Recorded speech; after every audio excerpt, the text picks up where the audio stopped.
speaker. Tapos na yung ano natin kanina, pagiting masyadong matigas ano, pagtanggal sa pindot, ano? Kaya nito na speaker, oh. Kalawang na, sobrang kalawang, kaya matigas ang galing, kaya ito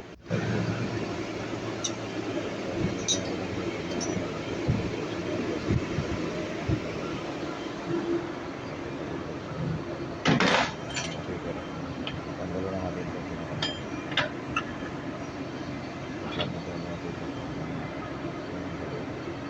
yung spindle pala nito kapito individual sa taas at saka yung sa baba. Tanggalin natin ito, individual na yung sa taas at yung sa baba. Yung spindle dito mga kapito, wala, hindi katulad sa iba ng buo. Ito yung butterfly valve natin mga kapito. Ito yung tinatawag na type na butterfly valve. Ang hilitan nyo nga dito, wala yung spindle.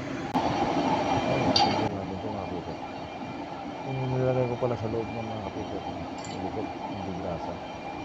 Yung grasa kasi pag tumatagal, yung tigas na ito yung dahilan kung bakit na hirap tanggalan sa kanila at sa kapito. Yung grasa kasi pag tumatagal, pag nagiging putik yun, yung nilikot hindi. Ito mga kapito, talaga natin yung asindal natin yung spindle. Yung sabi ko yung kapito, madahan ko yung balik na sa pala.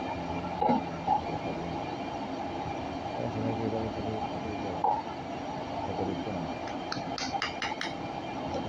Ang ginagamit ko lang martilyo mga kapito, ano po yan? Cutter. Cutter po yung martilyo na yung makita. Hindi po yung bakit. Bawal pagbakal sa ganyan. Paluin yun. Yung mga kapito, ito yung bahagi. Ito bahagi.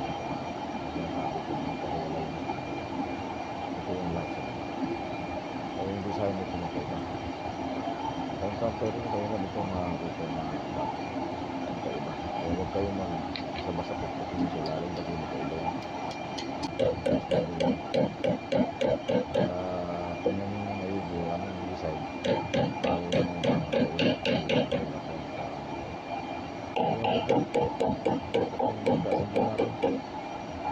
Yung mga tanong pa kayo kapito, tanong nyo na ako. Teacher Clinical. Tanong na kayo sa akin tungkol sa lahat ng trabaho sa mga kong tuturo ko din.